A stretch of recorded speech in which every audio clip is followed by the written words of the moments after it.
Ya baik, Shalom. Selamat sore. Selamat datang di dalam berkat rohani hari ini. Dan di sini kembali lagi bersama saya dan juga Bapak Banu. Di sini kami mau membagikan firman atau di sini kami mau saling berbagi tentang pemahaman-pemahaman yang belum kita ketahui secara garis besar atau yang belum kita teliti dalam kekristenan kita sebagai orang yang percaya. Di sini ada pertanyaan-pertanyaan yang akan kita bahas, yaitu uh, salah satu pertanyaan yang belum kita pahami, terutama kita sebagai orang Kristen, uh, bahwa kita belum paham bahwa Tuhan Yesus datang dan mati untuk siapa. Untuk itu pada sore hari ini kita akan sedikit menggali dan kita akan sedikit membahas dan akan dijelaskan oleh Bapak Banu bahwa Tuhan Yesus datang apakah untuk semua orang atau hanya untuk orang-orang tertentu.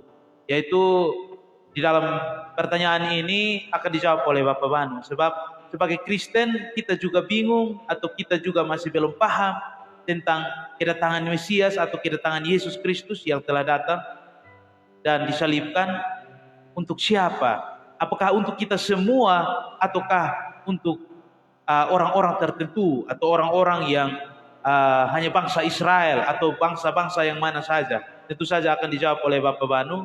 Dan di sini seperti kita membaca dalam Matius 20 ayatnya yang ke-28, bahwa sama seperti anak manusia datang bukan untuk dilayani, melainkan untuk melayani dan untuk memberi nyawanya menjadi tebusan bagi banyak orang.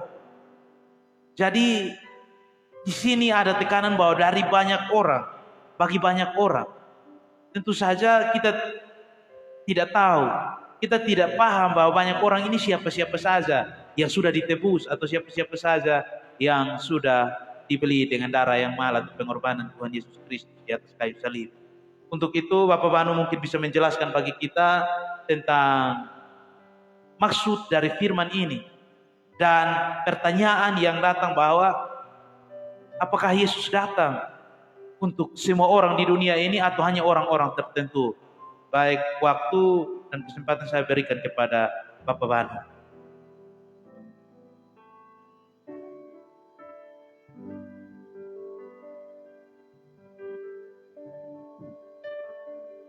Baik, terima kasih anak John yang sepertinya ini satu pertanyaan yang mesti kita harus menjawab, karena seperti tadi anak John membacakan Matius 20 ayat yang ke-28 bahwa sama seperti anak manusia datang bukan untuk dilayani melainkan untuk melayani dan memberikan nyawanya menjadi tebusan bagi banyak orang. Nah, di sini Bapak Mama Saudara sekalian yang dikasihi oleh Tuhan kita Yesus Kristus, Shalom. Saya mau menanggapi apa pertanyaan dari anak John. Menurut pemahaman saya, Yesus datang bukan untuk semua orang di dunia ini. Ya, kalau misalnya mengapa sehingga saya katakan bahwa Yesus datang bukan untuk semua orang di dunia ini? Kalau misalnya dia datang untuk semua orang di dunia ini, berarti harus mesti semua orang di dunia ini masuk surga. Ya, karena kita tahu bahwa manusia di dunia ini ketika Adam dengan Hawa jatuh ke dalam dosa di Taman Eden, semua manusia berdosa. Ya, kalau kita membaca di dalam kedua Korintus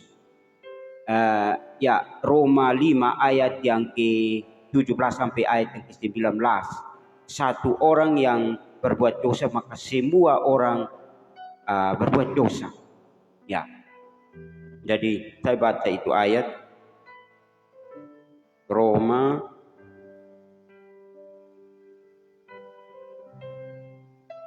Roma 5 ayat 17, Saya hanya baca bagian A saja. Sebab jika oleh dosa satu orang maut telah berkuasa oleh satu orang itu, maka lebih besar lagi mereka yang telah menerima kelimpahan kasih karunia. Ya, saya hanya baca bagian A saja.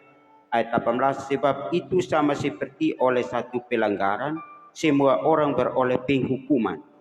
Lalu ayat yang ke-19, jadi sama seperti oleh ketidaktaatan satu orang, semua orang telah menjadi orang berdosa.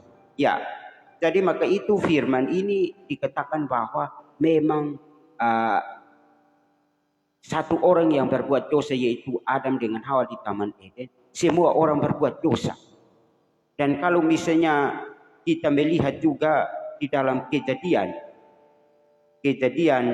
2 ayat yang ke-17, dia bilang begini, tetapi pohon pengetahuan tentang yang baik dan yang jahat itu janganlah kau makan buahnya, sebab pada hari engkau memakannya pastilah engkau mati. Ya, jadi maka ini ayat ini jelas bahwa manusia itu Tuhan melarang pohon yang di Taman Eden, yaitu pengetahuan tentang baik dan yang jahat.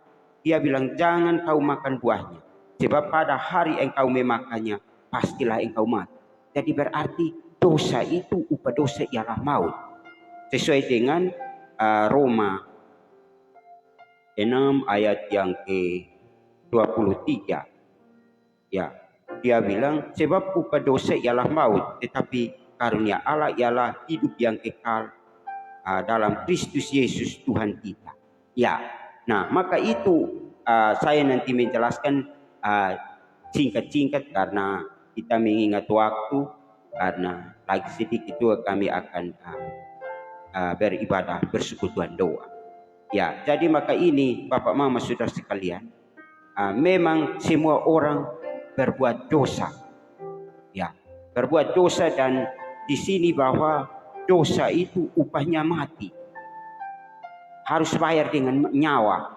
Jadi tidak bisa bayar dengan apa-apa, bayar dengan nyawa. Nah, bayar dengan nyawa ini siapa yang akan berhak untuk jadi mati dan untuk menjadi penebus? Ya, karena yang menjadi penebus itu harus manusia, tetapi yang dia juga harus manusia sempurna. Manusia sempurna itu dalam arti dia tidak boleh berbuat dosa. Nah, kalau misalnya ada dua syarat, manusia yang berbuat dosa yang menjadi penebus, yaitu yang menjadi penebus itu harus manusia. Nah, kalau kita mencari di dunia ini, manusia terlalu banyak. Dari ujung ke ujung itu manusia terlalu banyak. Tapi kalau kita masuk dalam syarat yang kedua, yaitu manusia itu tidak boleh berbuat dosa. Satu dosa pun tidak. Karena tadi bilang di dalam Roma 6 ayat 23 bahwa sebab upah dosa ialah maut, bukan upah dosa-dosa. Dosa satu saja penebus itu bisa masuk dalam neraka. Ya, maka itu dia tidak boleh berbuat dosa. Maka tadinya kita cari manusia di dunia ini dapat, tetapi tidak ada yang sempurna. Sebab tertulis di dalam Roma 3 ayat yang ke-10 sampai ayat yang ke-12. Sebab ada tertulis tidak ada seorang pun yang dikatakan orang benar. Seorang pun tidak. Dan seorang pun juga tidak bisa mencari Allah. Nah, kalau begitu berarti di dunia ini tidak dapat manusia sempurna seperti itu. Nah, kalau begitu kita naik di atas, naik di surga, dapat, yaitu Allah. Allah yang tidak berdosa. Ya, tetapi Allah bukan manusia. Maka itu bagaimana harus Allah menebus manusia, dia harus turun dari manusia. Maka itu manusia itu dikatakan manusia sempurna. Ya, manusia sempurna. Jadi maka itu dia yang layak, yaitu dia turun dari manusia, yaitu Natal, pada waktu Natal itu. Ya, jadi maka itu pada waktu dia jadi manusia, memang dia kealahannya tidak hilang, bukan seperti nasi jadi bubur, atau tadi dia jadi nasi, tapi kalau dia sudah dibubur, dia itu kembali nasinya hilang. Tidak, Ah, pernah orang katakan bahwa kalau Allah jadi manusia, berarti Allahnya hilang dan hanya tinggal manusia. Oh tidak. Dia itu Allah turun jadi manusia, hanya ketambahan manusia. Allahnya tetap. Maka itu yang dikatakan Allah manusia. Ya, Allah manusia. Maka itu Yesus datang ke dalam dunia. Dia itu adalah dia orang benar dan dia tidak berbuat dosa satupun, maka dia yang akan menjadi penebus bagi orang. Nah, kita kembali kepada tadi pertanyaan anak John tentang Matius 20 ayat yang ke-28. Dia berbicara tentang sama seperti anak manusia datang bukan untuk dilayani, melainkan untuk melayani dan untuk memberikan nyawanya menjadi tebusan bagi banyak orang. Nah, orang pemahaman katakan bahwa banyak orang di sini, mungkin seluruh umat manusia di dunia ini yang Tuhan akan menyelamatkan semua. Tetapi ingat bahwa seperti tadi saya katakan bahwa pemahaman menurut saya Yesus datang bukan untuk semua orang. Karena kalau misalnya dia datang untuk semua orang, berarti semua orang itu selamat, semua masuk surga. Kalau misalnya dia datang mati untuk semua orang.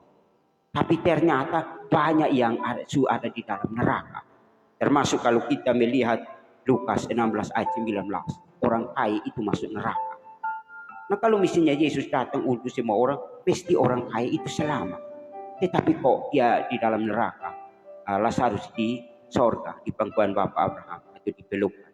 Maka itu mereka berbincang-bincang. Ya, sorga dan neraka. Sorga itu tempat senang, sedangkan neraka itu tempat murka Allah dan semua orang artinya mati kekal itu, mati yang kedua itu. Ya, jadi menurut pemahaman saya seperti itu. Ya, bukan dia datang untuk semua orang di dunia, tetapi hanya untuk orang-orang tertentu. Nah, orang-orang tertentu itu apa? Orang-orang tertentu itu adalah orang pilihan Tuhan. Ya, coba tadi anak John pakai mic, saya bisa suruh baca satu ayat di dalam Yohanes 10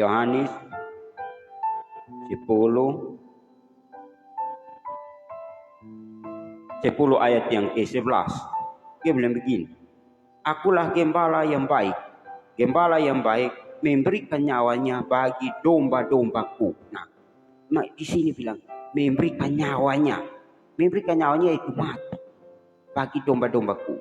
Kalau kita baca juga ayat yang ke-15, sama seperti Bapa mengenal aku dan aku mengenal Bapa, dan aku memberikan nyawaku bagi domba-dombaku. Nah, domba di sini Bapak Mama adalah orang pilihan. Ya.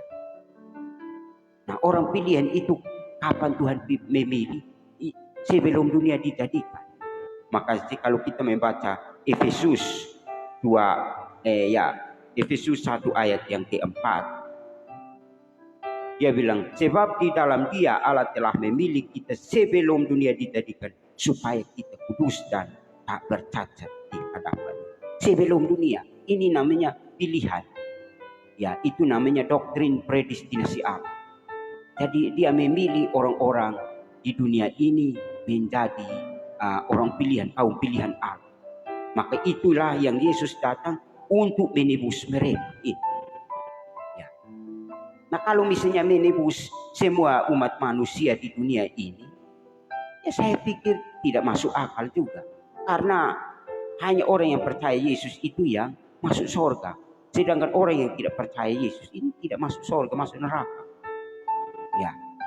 Jadi maka itu Bapak Mama Saudara sekalian, kita orang Kristen ini harus memahami yang benar. Memang di ayat-ayat lain katakan bahwa misalnya Yohanes 3 ayat 16. Karena begitu besar kasih Allah akan dunia ini, sehingga Ia telah mengaruniakan anaknya yang tunggal, supaya setiap orang yang percaya kepadanya tidak binasa melainkan beroleh hidup yang kekal. Ya, akan dunia ini. Ya. Nah, pertanyaan bahwa apakah Yesus datang ke dalam dunia ini semua orang percaya Dia? Tentu tidak kan. Ada yang mati dengan ketidakpercayaan mereka kepada Kristus. Maka jelas bahwa orang yang tidak percaya Yesus, dia mati dan dia tetap jiwa atau roh masuk dalam neraka. Tubuhnya kubur, nanti hari kebangkitan baru dibangkitkan untuk dihukum di neraka. Ya, jadi maka itu Bapak Mama Saudara sekalian, kita harus ada satu pemahaman yang harus sesuai dengan firman Tuhan. Ya. Lalu misalnya yang tadi saya bilang Efesus 1 ayat 4, Tuhan memilih kita juga sebelum dunia tidak dijadikan, dan kita juga melihat dalam kedua Tesalonika 2 ayat yang ke-13 juga seperti itu. Akan tetapi kamu harus selalu mengucap syukur kepada Allah karena kamu saudara-saudara yang dikasihi Tuhan, sebab Allah dari mulanya telah memilih kamu untuk diselamatkan dalam roh yang mengutuskan kamu dan dalam kebenaran yang kamu percaya. Ya, jadi maka itu Bapak Mama Saudara sekalian, pemahaman saya seperti yang ada di dalam firman Tuhan, yaitu Yesus datang hanya untuk orang pilihan, bukan untuk semua orang di dunia ini.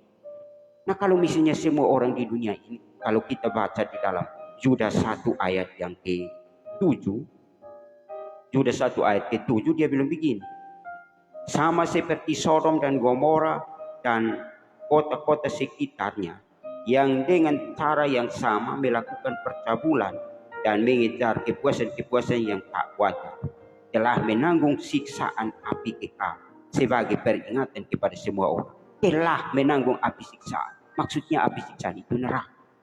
Jadi berarti Yesus datang kalau misalnya dia mati untuk seluruh umat manusia di dunia ini. Mestinya bukan dia telah menanggung siksaan api, tapi semua orang yang ada di dalam Sodom dan Gomora ini harus di dalam sorga. Ya.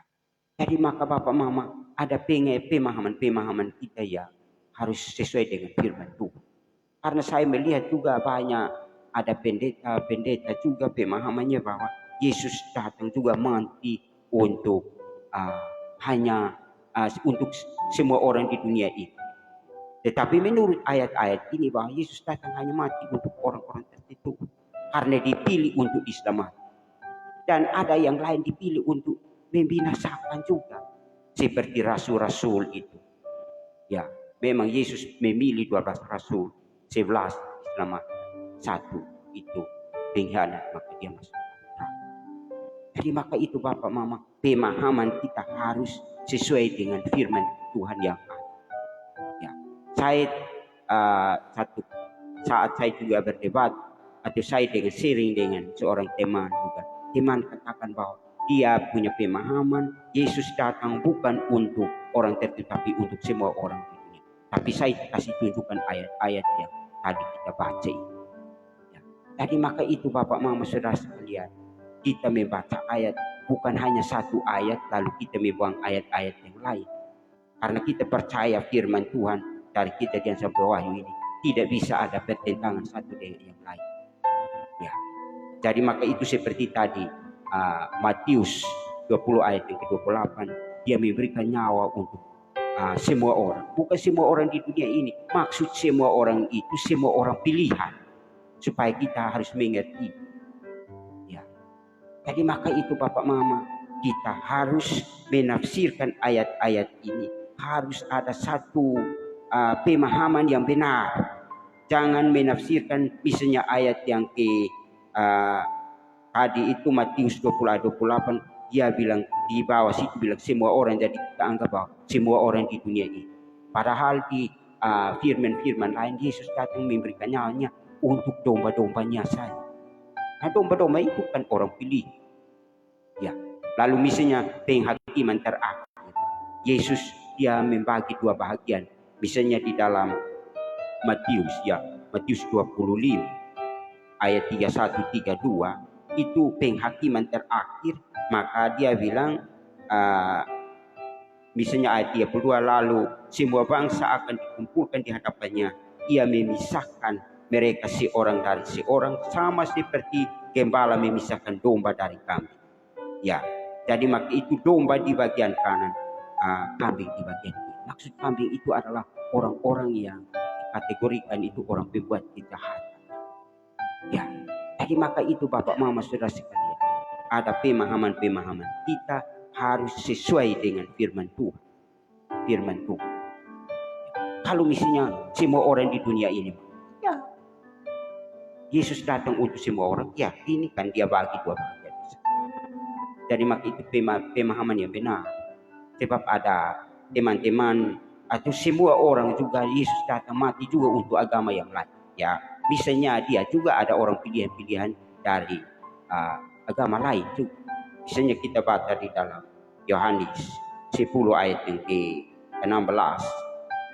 Dia juga ada lagi padaku domba-domba lain yang bukan dari kandang ini. Domba-domba itu harus dituntun juga, dan mereka akan mendengar suaraku, dan mereka akan menjadi satu kawan dengan satu lembah. Ya, jadi maka itu Bapak Mama Saudara sekalian, kita harus menafsirkan ayat ini. Harus seluruh ayat yang ada di dalam ini baru kita bisa mengerti tentang firman Tuhan. Jadi mungkin waktu sekarang tinggal 15 menit kami akan beribadah persekutuan doa, maka waktu 15 menit ini saya kembalikan kepada anak John untuk tambahkan sedikit sekalian tutup renungan singkat ini Pak. Terima kasih dan shalom.